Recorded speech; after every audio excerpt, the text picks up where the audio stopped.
మన Varahi sales grand festive celebrations ప్రతి 10,000 రూపాయల కొనుగోలుపై ఒక బంగారు నాణెం ఉచితం. ఈ ఆఫర్ జనవరి 15 వరకు మాత్రమే.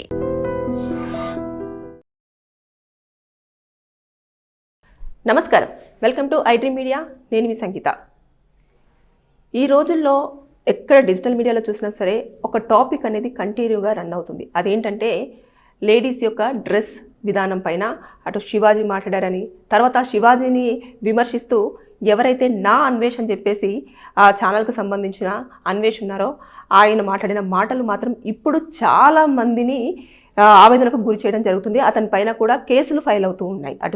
అటు విశాఖపట్నంలో కానివ్వండి, హైదరాబాద్లో కానివ్వండి, అంటే పంజాగుట్టలో రీసెంట్గా కరేట కళ్యాణి కూడా అతని పైన కేసు ఫైల్ చేయడం జరిగింది.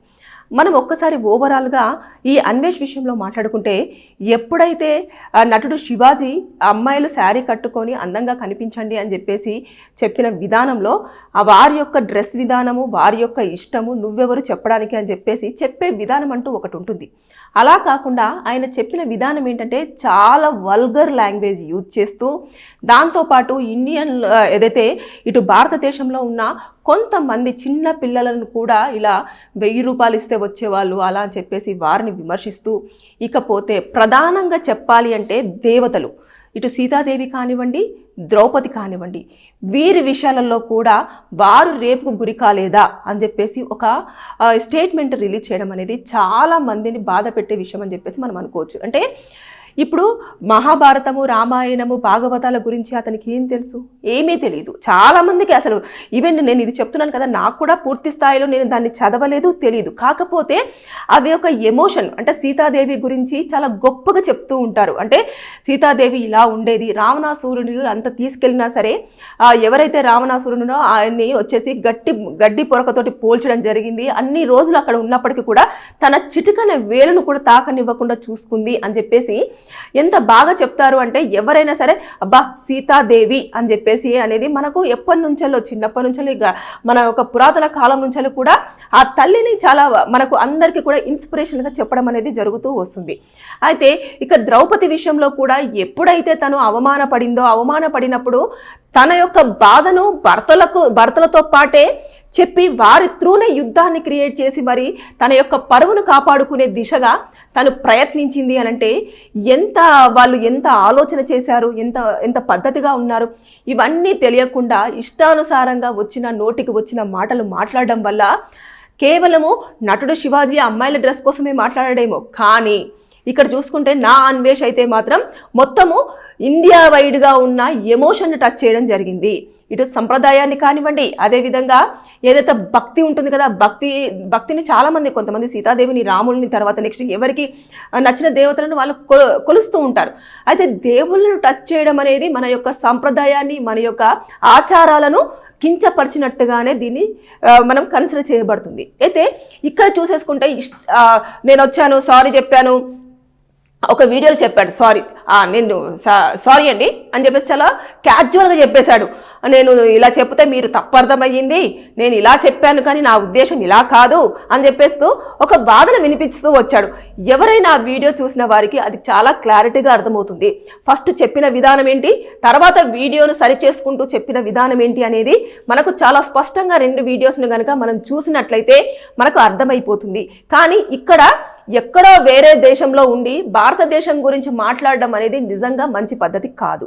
అయినప్పటికీ కూడా మాట్లాడడం అనేది చేసినా సరే ఇలా కాదు, వారి యొక్క డ్రెస్ సెన్స్ అనేది వారికే వదిలేయండి, మనం ఎందుకు ఇన్వాల్వ్ అవ్వాలి అనే విషయాన్ని కన్వే చేసే విధానంలో అక్కడ చాలా ఇష్టానుసారంగా లూజ్ టంగ్, అంటే చాలా కిరాతకమైన లూజ్ టంగ్, అది అసలు మామూలు కాదు. ఒక్కొక్క అమ్మాయి అయితే ఇక్కడికి వస్తే ఖచ్చితంగా నాన్ వెజ్ చంపేద్దాం అన్నంత కోపంగా ఉన్నారు. చాలా మంది కేసులు ఫైల్ చేస్తున్నారు. నువ్వు రారా బాబు ఇక్కడికైతే, నువ్వు ముందైతే ఇండియాకి రా, వచ్చిన తర్వాత నీ సంగతి అని చెప్పేసి అన్న ఉద్రేకంలో ఉన్నారు. అంటే ఒక్కసారి ఆలోచించండి, ఆయన మాటలు ఎంత తీవ్ర స్థాయికి మనోభావాలను దెబ్బతీసుంటాయి. ఎవరండి అంటే ఆయన ఎంతవరకు చెప్పాలో అంతవరకు చెప్తే బాగుంటుంది. ఆయన వీడియోస్ కూడా నేను ఎప్పుడూ చూడలేదు, కానీ ఫస్ట్ టైం నేను అతను మాట్లాడిన స్టేట్మెంట్ తర్వాత నేను ఒక 2-3 వీడియోస్ చూశాను. ఆయన మాట్లాడినేంటి మొత్తం ఏదో ఒక పిచ్చి పిచ్చివన్నీ అసలు నిజంగా చెప్పాలంటే అతని యొక్క ఛానల్లో మామూలుగానే చూస్తే అంత మాస్ పీపుల్ అంతా కూడా నాకు తెలిసి ఫాలో అవ్వడం కోసము గలీజ్గా పదాలను యూజ్ చేస్తూ ఆ వీడియోస్ చేస్తూ వచ్చి రాని భాష మాట్లాడుతూ అసలు అది కరెక్ట్గా ప్రొనౌన్స్ చేస్తున్నాడా లేదా అని తెలియకుండా ఇష్టానుసారంగా మాట్లాడుతూ మొత్తం కూడా ఎక్కువ మంది సబ్స్క్రైబర్స్ రావడం జరిగింది. వచ్చిన తర్వాత దాని నుంచి వచ్చే ఆదాయంతో అతను చాలా కంట్రీస్ తిరుగుతున్నాడు. అతను ఏం దేశానికి మనకి ఏం చేయట్లేదు.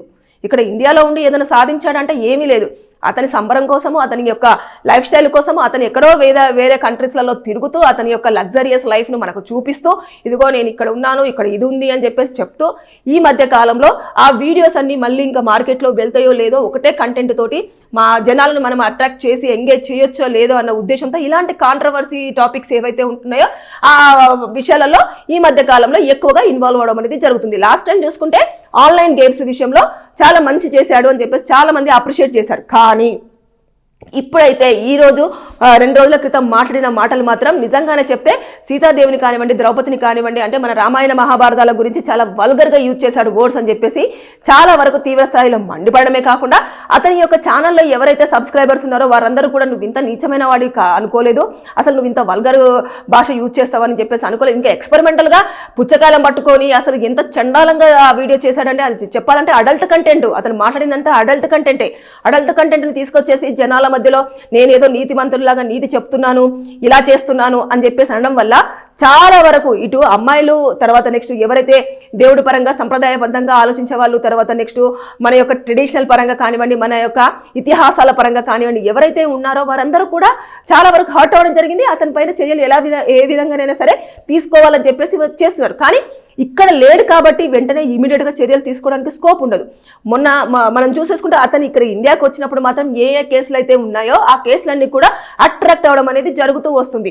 కాబట్టి అతను వచ్చేసి నేను సారీ చెప్పేశాను, నేను ఇలా మాట్లాడాను, కానీ మీరు అర్థం చేసుకునే విధానం ఇలా ఉంది అంటే సరే, మన ఎవ్వరికీ అర్థం చేసుకోవడం రాలేదు. అతను చెప్పిన విధానం కరెక్ట్ వేలో ఉన్నప్పటికీ కూడా అతను వీడియోలో చూపించిన కంటెంట్ మాత్రం అడల్ట్ కంటెంట్, భారతదేశాన్ని కించపరిచేలాగా, భారతదేశంలో ఉన్న ఏవైతే ఇతిహాసాలు కానివ్వండి, సంప్రదాయాలు కానివ్వండి, మన యొక్క మనోభావాలను దెబ్బతీసే విధంగా ఉన్నాయి అని చెప్పేసి చాలా మంది మహిళలు వారి యొక్క వాదనను వినిపిస్తూ ఉన్నారు.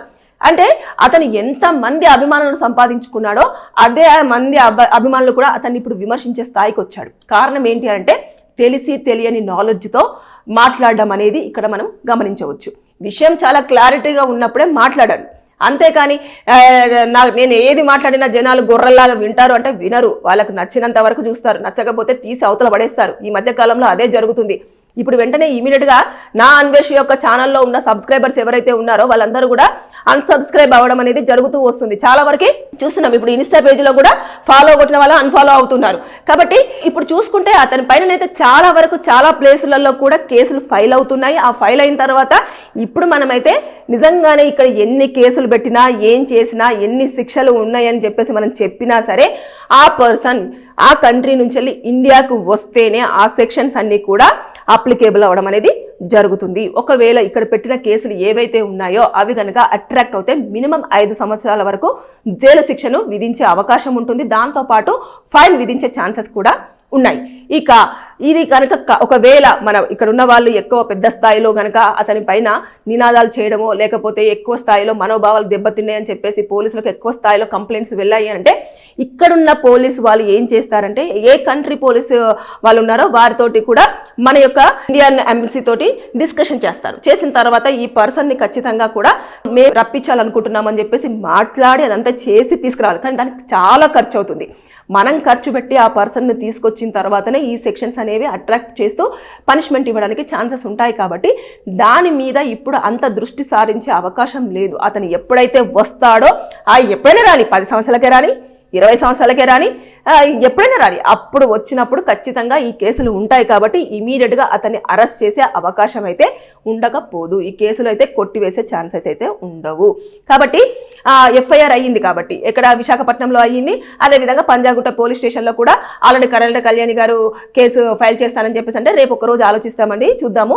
మొత్తం అంతా కూడా మేము ఒకసారి ఆ వీడియోస్ అన్ని పరిశీలించిన తర్వాత నెక్స్ట్ మాకు వచ్చిన ఇన్ఫర్మేషన్ బట్టేసి తర్వాత నెక్స్ట్ అందులో ఎంతవరకు కరెక్ట్ ఉంది, ఎంతవరకు రాంగ్ ఉంది, ఇది ఎంత స్థాయిలో తీవ్ర స్థాయిలో కూడా జనాలను బాగా మోటివేట్ చేసే అవకాశాలు ఉంటాయి, వారి యొక్క మనోభావాలను దెబ్బతీసే విధంగా ఉంటాయని చెప్పేసి మేము పునఃపరిశీలన మొత్తం చేసిన తర్వాత అప్పుడు ఎఫ్ఐఆర్ చేస్తామని చెప్పేసి చెప్పడం జరిగింది. ఖచ్చితంగా ఎఫ్ఐఆర్ అయితే అవుతుంది. రీజన్ ఏంటి అని అంటేను చాలా సోషల్ మీడియా ప్లాట్ఫామ్ మీదనే అతను మాట్లాడే విధానం చూస్తే మీకు అర్థమైపోతుంది. బాడీ లాంగ్వేజ్ కానివ్వండి, అదేవిధంగా అతను ఎక్స్ప్లెయిన్ చేసే విధానం కానివ్వండి, ఎంతో కసితో ఎంతో ఇదిగా చేస్తున్నాడు. అంటే అతను చాలా కంట్రీస్ తిరుగుంటాడు, ప్రపంచ యాత్రికుడిగా పేరు తెచ్చుకొని ఉంటాడు. కానీ అతను అక్కడున్న కల్చర్ అంతా కూడా ఇండియా కల్చర్ మీద కంపేర్ చేస్తూ మాట్లాడతాను అనేది అది కరెక్ట్ కాదు. ఎక్కడి కల్చర్ అక్కడే ఉంటుంది, ఎక్కడి జీవన విధానం అక్కడే ఉంటుంది. అంతేకాని అతను చూసినంత మాత్రాన ఇలాగే ఉండాలి ఆడవారి యొక్క డ్రెస్ని ఎవరు మీరు కామెంట్ చేసేది అని అంటే, ఆడవాళ్ళు ఇక్కడ ఎవరు కూడా బయటకు వచ్చేసి నటుడు శివాజీ మాట్లాడింది తప్పు అని చెప్పేసి చెప్పట్లేదు. ఆయన పద్ధతిగానే చెప్పాడు, కానీ